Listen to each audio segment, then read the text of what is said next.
gonna be a lot to learn here from what's going on in Arizona. I mean, two of the hot spots, of course, in this country on election rights, along with Wisconsin, is Arizona and Georgia. It's because of the people who've been on this call, who've been raised in Kane here. So we have John Brakey, the great hero of voting, of auditing, and of scanning. I got to say, John, that you almost single-handedly have raised the issue of digital scanning of paper ballots, which is absolutely critical to the future of democracy. And we've got Ken Bennett, just voted, I believe, the best Republican senator in the Arizona legislature. The two of you are with us. So, John, if you'll give us the heads up, this is going to be a deep dive into election protection and the detail for the 54 people with us. We really need to know this stuff. So go ahead, John and Ken, please. Well, thank you. And yeah, Ken is here with us, and he's really got some great news from his work in the Senate, in the House, and it's been a rough going. You know, Ken has stood his ground and stood up and made sure the right things are done. It cost us with the Freedom Caucus that they wouldn't back a bill because Ken wouldn't take on their craziness and push legislation and stuff that he doesn't believe in, because Ken's a very principled Republican, and that's where we became close friends from our work together inside the Maricopa audit, being in the same foxhole. But anyway, Ken, thank you. And I guess the big thing everybody's talking about is the article by Jen Fiffield and the negotiations that you're having with the Senate and with Fontes. Could you please explain to everybody the good news and how things will look? Well, thank you, John. Good to be with you. And thank you, Harvey, for having me on. As many of the listeners may know, last year we got a bill through the legislature, bipartisan, but it was unfortunately vetoed by the governor that would have set up a 4-point election verification project at the Secretary of State's office, where the counties would submit their documents. It would start with who was eligible to vote in the election. That's already a public document, who's registered to vote. Then who voted. Obviously, there shouldn't be anybody on the who voted list that wasn't on the eligible to vote list. The third thing would have been the ballot images. The number of people who voted should match the number of ballots exactly. And then the cast vote record is the spreadsheet where the votes on those ballots can be verified, either ballot by ballot or all of them, or precinct by precinct, or whatever somebody might want to look at and verify. Unfortunately, there were concerns about whether a posting of this data through a secure portal at the Secretary of State's website, like the bill contemplated last year, that might still inadvertently disclose how one person voted, especially in a primary election where you're voting on partisan ballots. And in some of Arizona's small precincts, if there was only one Green Party registrant or Libertarian, all you'd have to do is find the Libertarian ballot in that precinct, and now you know how the one Libertarian voted. But so we had the bill. I changed the bill to address the governor's veto concerns. It moved back through the Senate this year, had even more bipartisan support than last year. But when it got over to the House, the far right caucus in the House of Representatives was mad at me about not just towing the party line and voting on a couple of bills that had some flaws in it. And I had the audacity to ask them to fix the bills before we voted on them, and they refused. And so I voted against them, and they were upset at me. So they killed the bill. And so now my backup plan, and this has kind of been bouncing around in my head for almost a year. The backup plan is we have about $6 million parked in the state budget. I think it's up at the state treasurer's office. And it was parked up there a few years ago for any one of a number of considerations related to election integrity that might come up. And so I have discussed with my Republican caucus and have their, looks like, unanimous support. and I think I will have, again, lots of support from the Democrats as well, to basically do a project, an election verification project. We probably won't call it an audit this time, but it's essentially a reconciliation of those four things. Who was eligible to vote? Who voted? The ballot images, the ballot images are anonymous. They don't tie into any specific person. And then the cast vote record where the votes from those ballots are tabulated. And we will, I've already spoken with Secretary of State Adrian Fontes again, even though he's a Democrat and I'm Republican. We seem to have a very good working relationship, and he's supportive. He's a little more hesitant than I am as to whether we can have this ready for this fall, but I believe it's imperative that we do have this fall, because somebody's going to win one of these key races, the presidential or the U.S. Senate race or whatever. Somebody's going to win in Arizona and somebody's going to lose. And I'm afraid that we're going to have the same thing that's happened in 2022 and 2020, that the loser doesn't accept that they've lost. They just simply claim there must have been voter fraud, and so I couldn't have possibly lost. We have to be able to. Now, this will probably be a project where instead of posting all the ballot images publicly, we'll have it in a little more controlled format, and we will be able to invite any candidate, any party representatives, anybody, even the media, if they wanted to come in, anybody who has a legitimate reason, individual citizens, if they want to come in and look at the data and verify in their own mind or in their little group that's saying whatever they're saying's mind, that the election was done correctly. That's the goal, is to make Arizona's elections transparent, trackable, and publicly verifiable. And we're going to do this through a election verification project with those four pieces of data. Wow, fantastic. Now that's got to be a model for the whole country.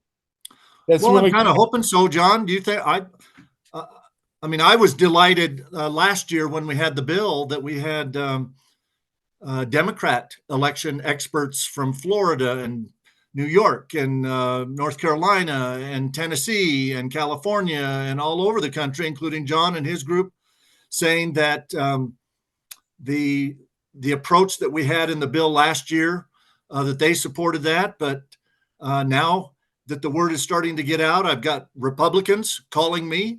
John, you'll recognize the name Marissa Hamilton. Yes.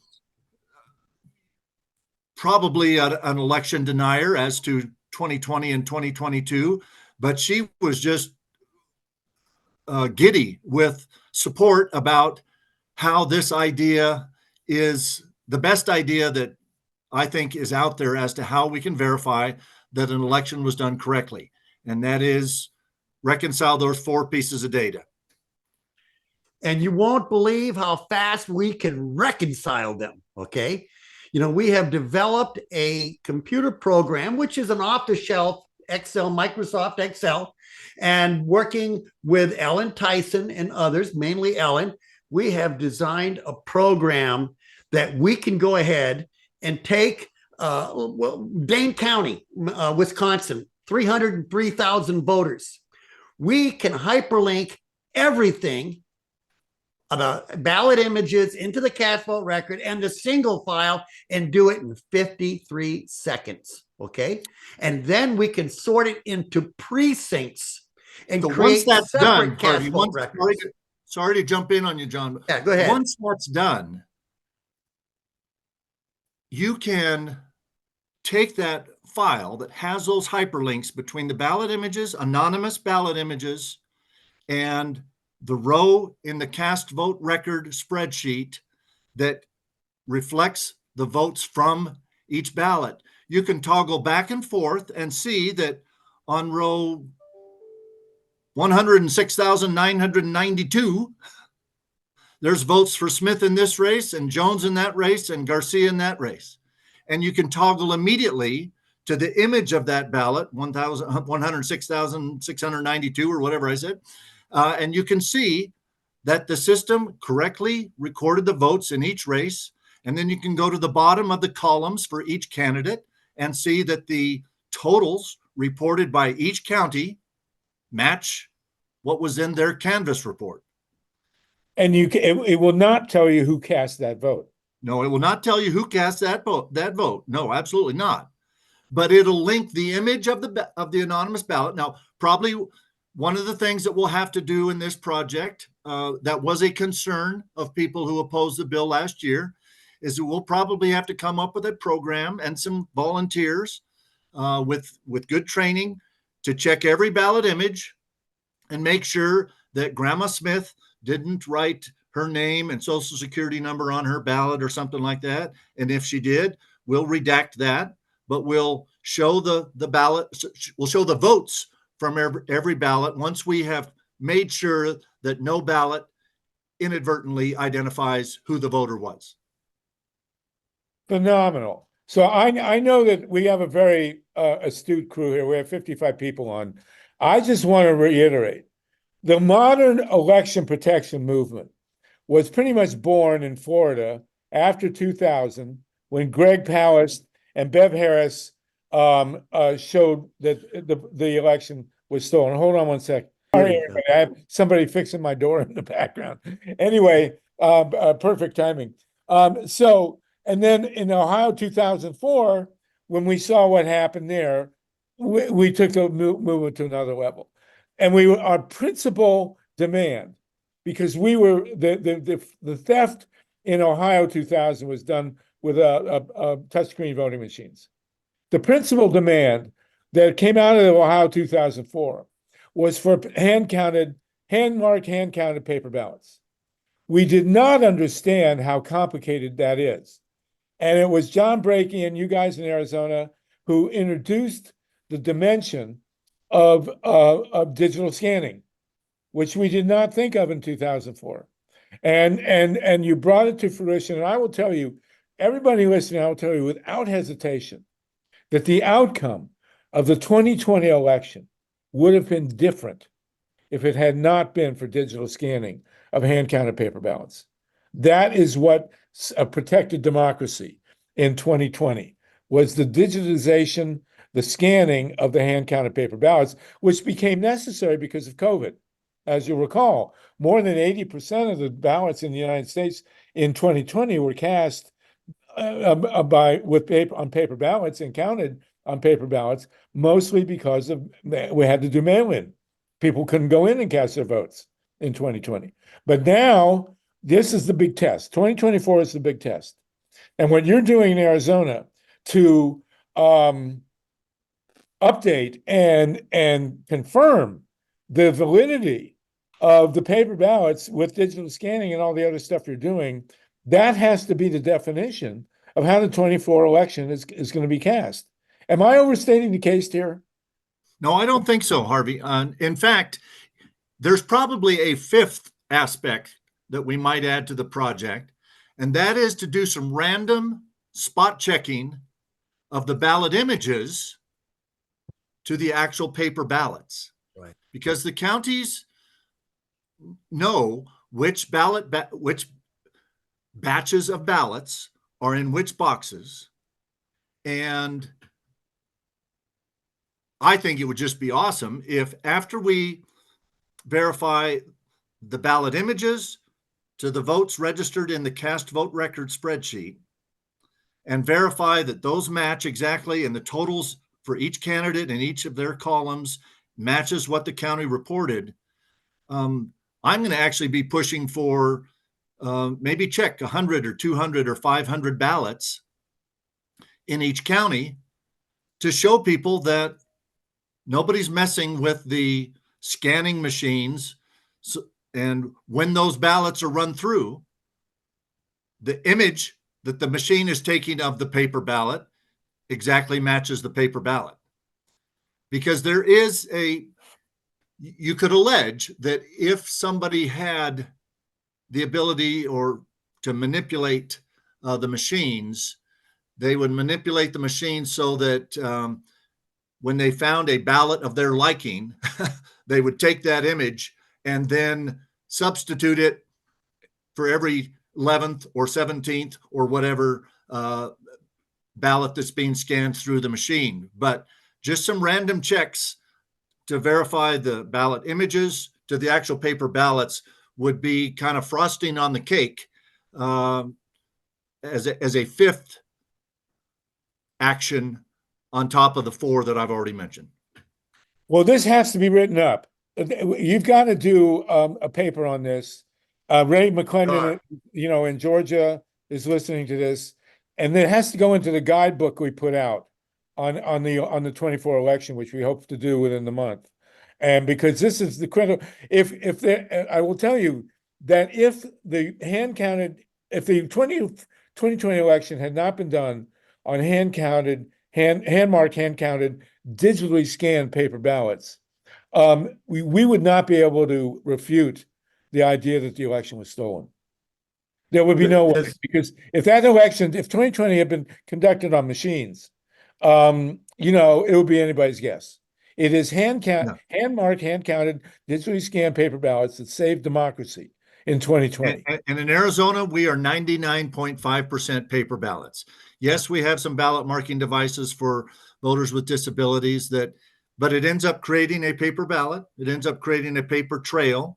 It's not a full ballot size, but Arizona is paper ballots, and I'm excited to see how we can verify registered voters to voters who voted, not how they voted, but did they vote? That's already public information.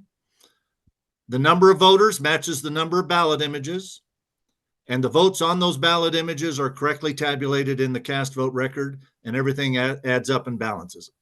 Well, that has got to be turned into a manual. And I know, let me just say one more thing here, that we have a lot of Republicans now who are advocating hand-marked, hand-counted paper ballots, but the digital scanning is a different piece of the puzzle here. And you have to be able to guarantee that the digital scanning is not messed with. So there's got to be backup on that. I will say we had on this call a while ago a Democrat from Nevada who was vehemently opposing hand-marked, hand-counted paper ballots because they didn't think that it could be verified. And so what you're offering here is really a hybrid of a primitive technology of marking a ballot with what needs to come from the computer age. John Brakey, go ahead. Harvey, it also solves a very difficult problem for election officials. What do you want? Speed or accuracy? You can't have both. Our system, the one that Ken Bennett, me, and others put together and built, does both.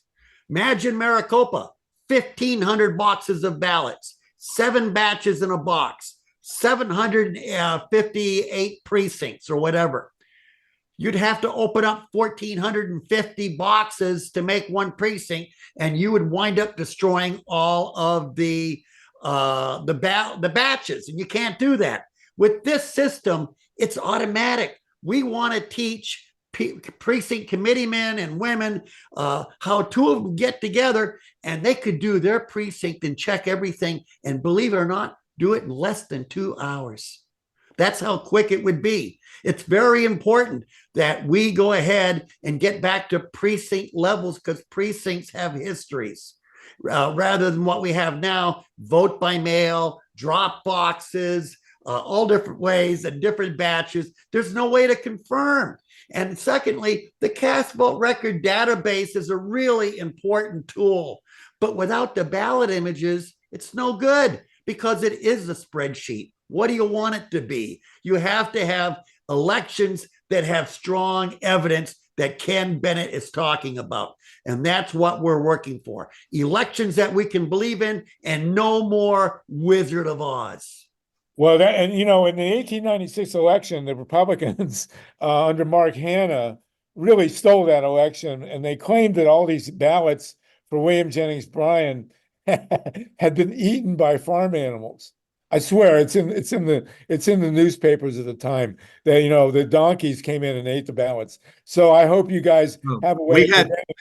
We had allegations in Arizona in the 2020 presidential race that one of the county supervisors who tried to stand up for the integrity of the election, but his family owns a chicken ranch, and is the largest egg producer in the state of Arizona, that somehow hundreds of thousands of those ballots ended up inside of his chickens. So, well, in Ohio, 2004, they said that, and I would say there was a picture of me actually in the New York Times sorting through ballots in a rural county, and they said that in one county they said that the paper ballots were mistakenly put in the recycling bin, and then in another county they said they couldn't count the ballots because a coffee urn had tipped over and ruined all the ballots. So you got to take care of the ballots along with the digital images. We got Dave Saltman here. Dave, go ahead, please. Speaking as a professional magician who specializes in throwing bombs into plans like yours, okay. what would you do if you found a large discrepancy between any two of those? Would you have to disqualify all the votes? No, I don't think you would ever disqualify all the votes and, somehow try to redo. What's your protocol?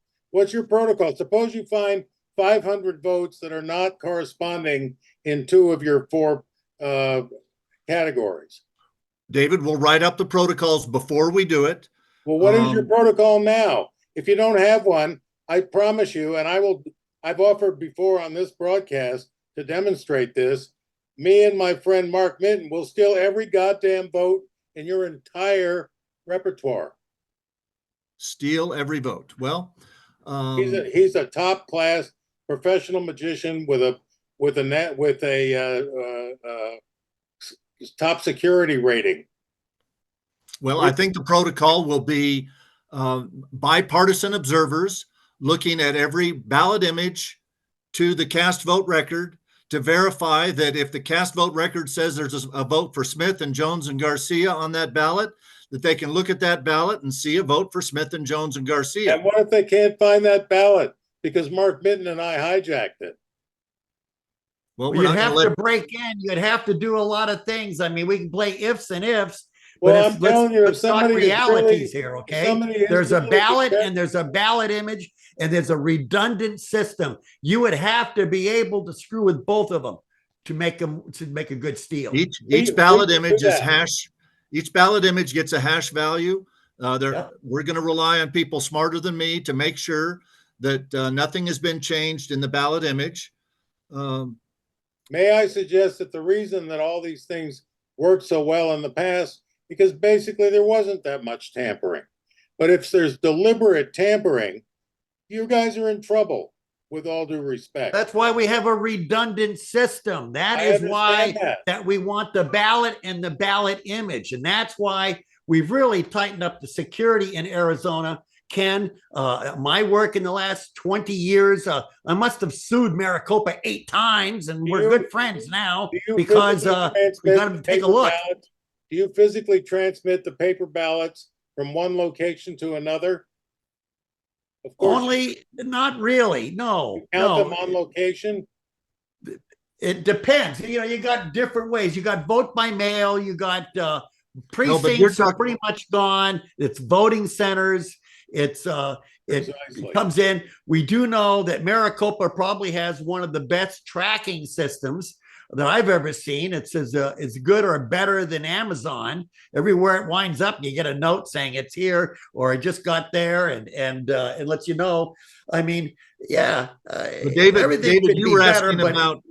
David, you were asking about how did the ballot images get transferred from the 15 counties in Arizona? No, I'm asking how the paper ballots get counted. I don't think you count them at every polling station. They go to a central location, which means they need to be transported by truck, which means that we need to hijack the truck somehow or the box. Yeah. Believe me, we do this for a living. We can make elephants disappear. Well, 14 of the 15 counties in Arizona use only a central count.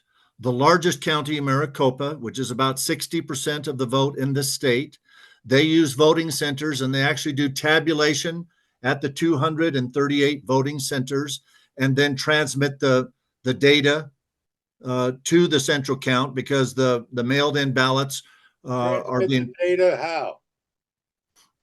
Each On one the- of those is a, They deliver the cards. Everything is They deliver the delivered. thumb drive. They deliver the thumb drive with a sheriff's deputy and two people from different parties in person. we knocked out that deputy, and that's Mark Mitten posing as a sheriff's deputy. Oh, okay. Listen, That's how we David, work. be taken Believe me. very seriously, you guys. This I'm guy not knows kidding. stuff. If somebody really wants to disrupt the election, that plan with, although I love the brain power that's gone into it, it's just not going to work.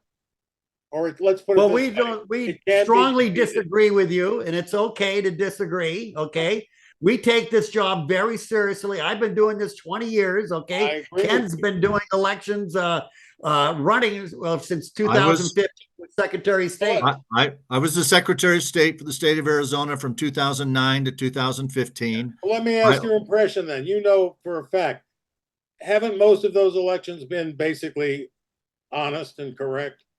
Yes. Precisely the point. I oversaw 12 statewide elections during the 6 years that I was Secretary of State. The first statewide recount in the history of the state of Arizona was triggered in one of those elections because we had a statewide ballot measure that failed by 126 votes.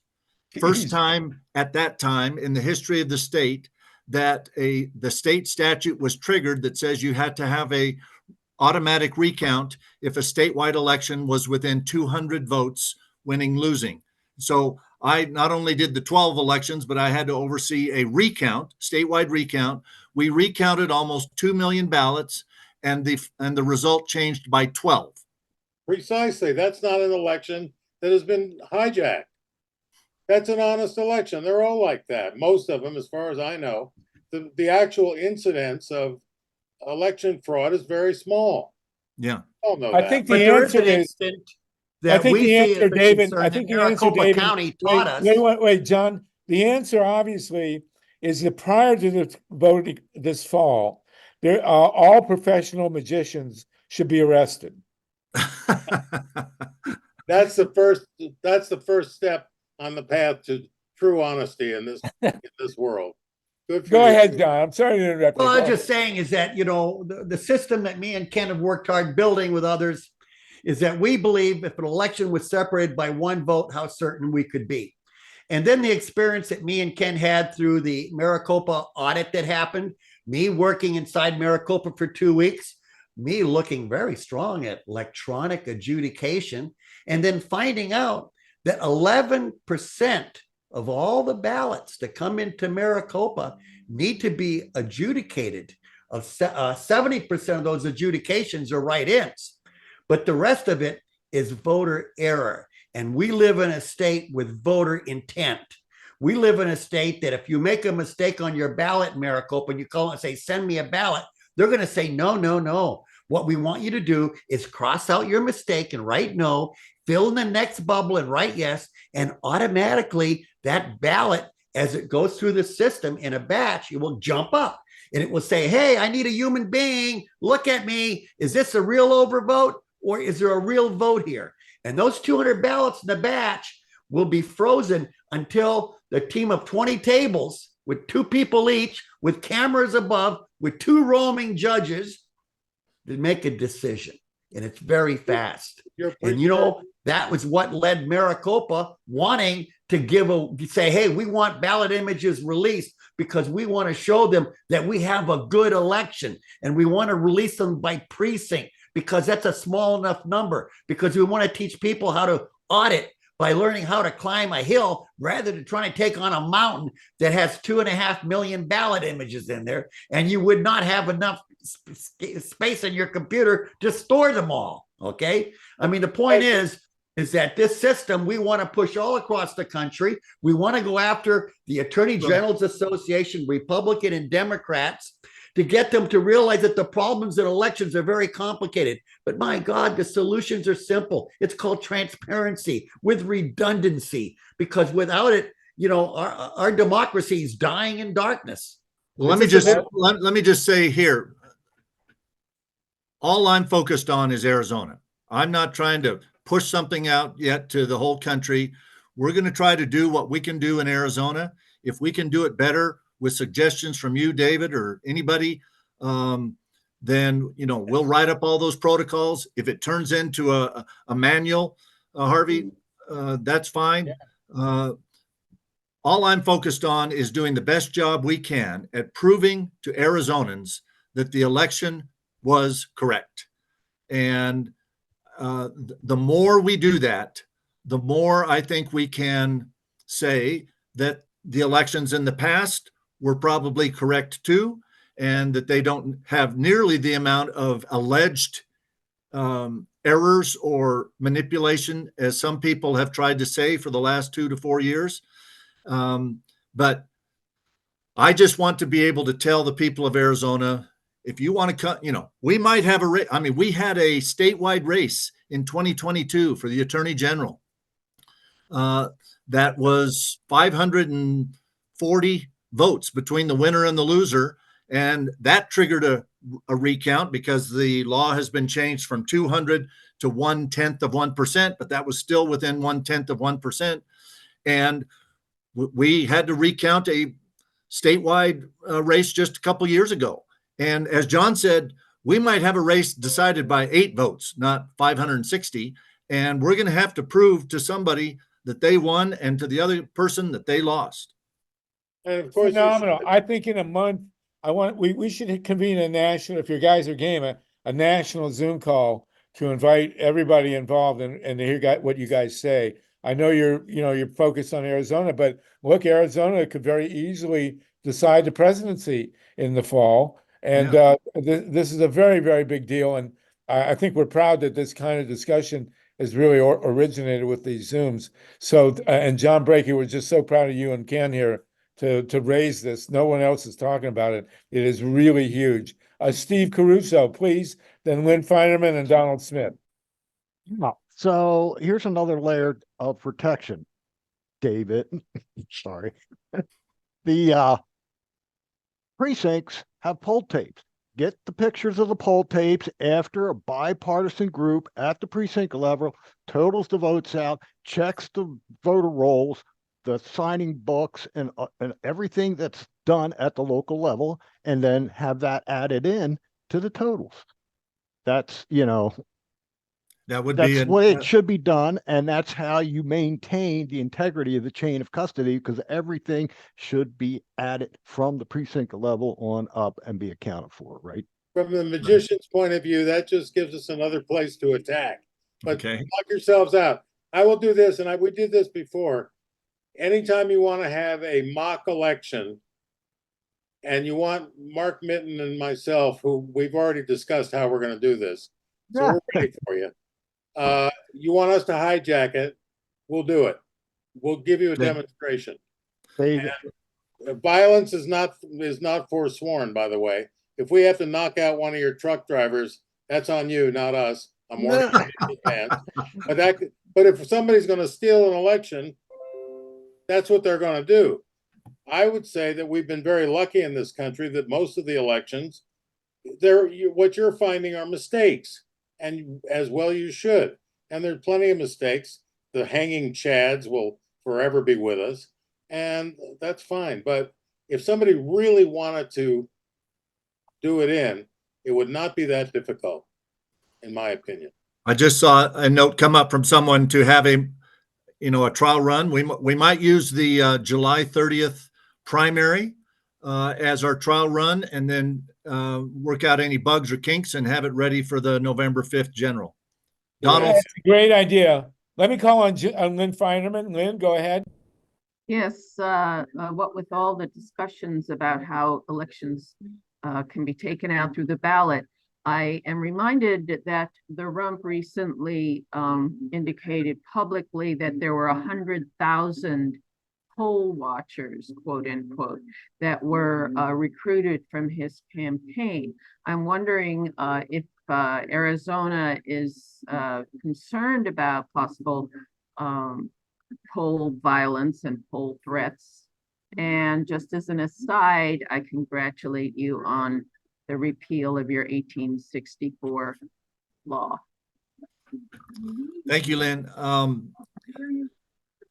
There is a concern evidenced by some communications between the Secretary of State's office and the counties, and some public posting on the Secretary of State's website about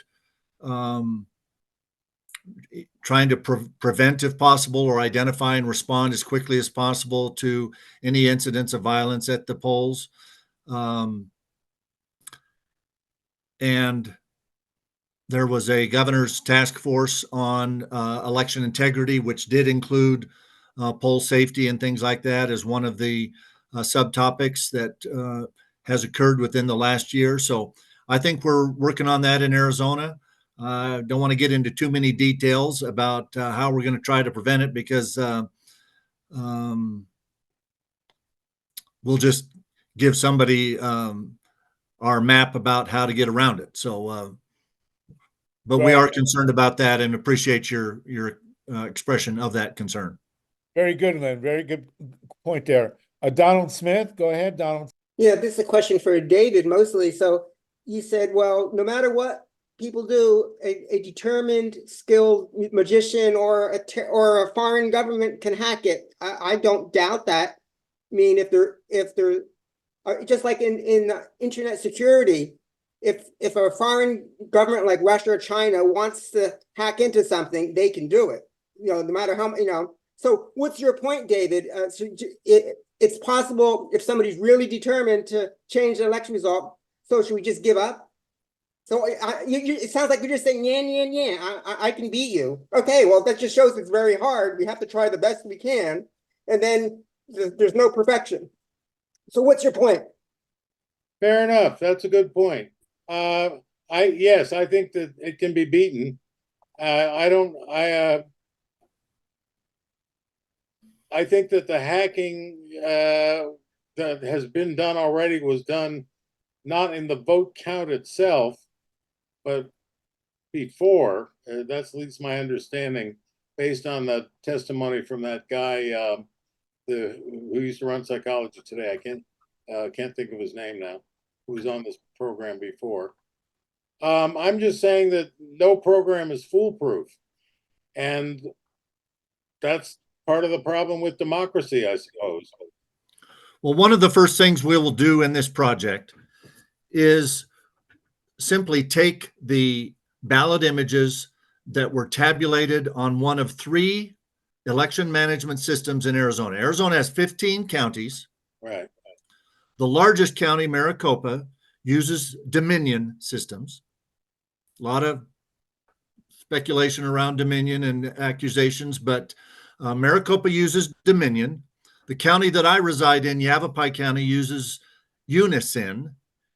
And the other 13 counties use ES&S, Election Systems and Software. One of the first things we'll probably do is very similar to what Maryland does, which is Maryland at the state level lets the counties choose which EMS, election management system, they choose to use in each county, but then they take the ballot images from each county and run them through an entirely independent one. They use Clear Ballot.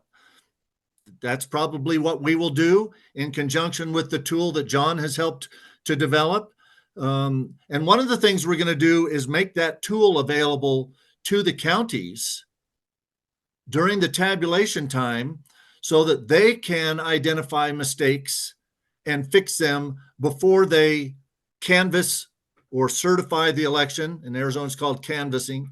Before they officially certify, usually about 10 to 12 days out at each county, and then it goes to the state for statewide tabulation. But we will do some things that are not unknown in other states like Maryland. Maryland lets the counties do their tabulation, and then they take the ballot images, run them through an entirely independent system, and see if they get the same result as what each county did on whatever system they processed the ballots to begin with. So John uses the word redundancy. Sometimes the best thing to do is just count it this way. I mean, I'm an accountant. You cross-foot, you add the columns up vertically, and then you make sure they total horizontally, and vice versa. And so it's just a matter of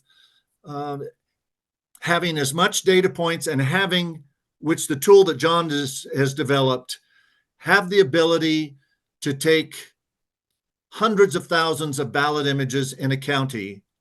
And most of our counties now use voting centers where you've got people from all different precincts that are casting ballots. They all kind of get intermingled. And so if you wanted to find the 800 ballots from the Maple precinct, you'd have to open almost every box the county stored those ballots in.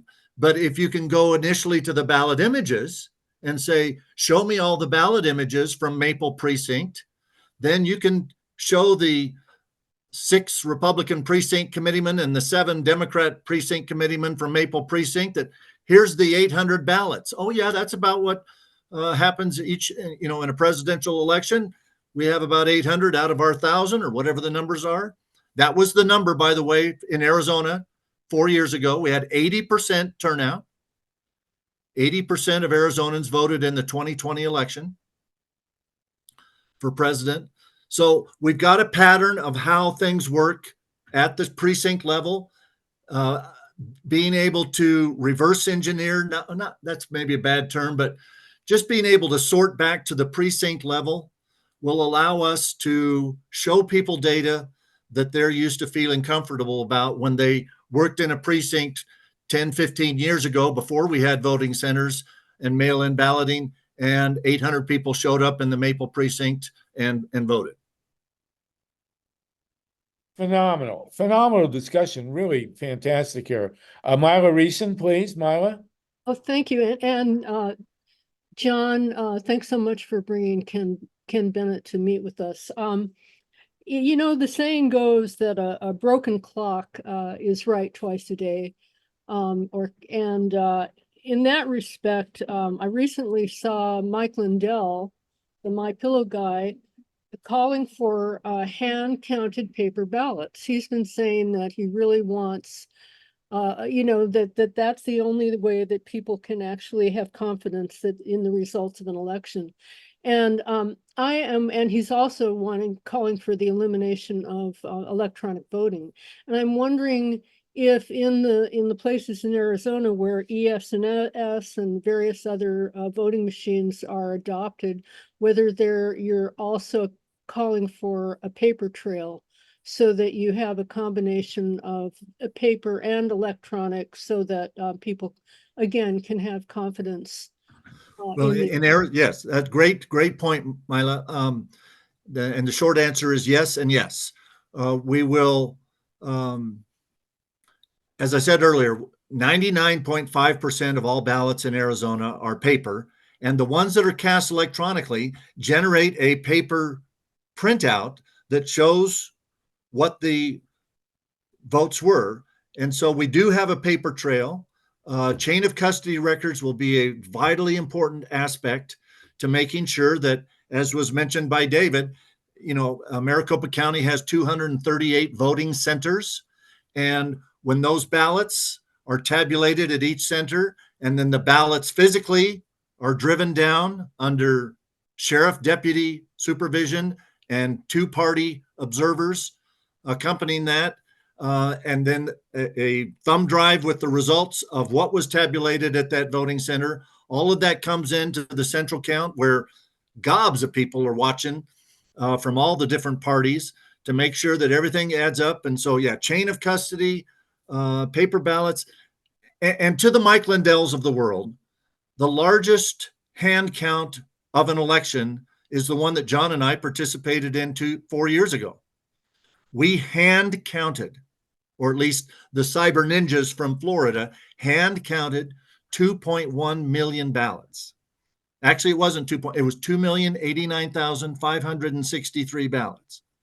Amazing. Can I just add that when I was growing up, we used to have the polls. I lived in Southern California as a child, and we had our garage was converted into a polling place on election days, and observers from all the parties and independents would watch the counting of the paper ballots, and they would be certified by all of the observers and move on from there. So seemed like a good way to do it at the time. Mhm. And you know, and I've got to think that we don't only need speed, the priority needs to be accuracy and Well, if I had to pick one of those, yeah, if I had to pick one of those two, it's accuracy.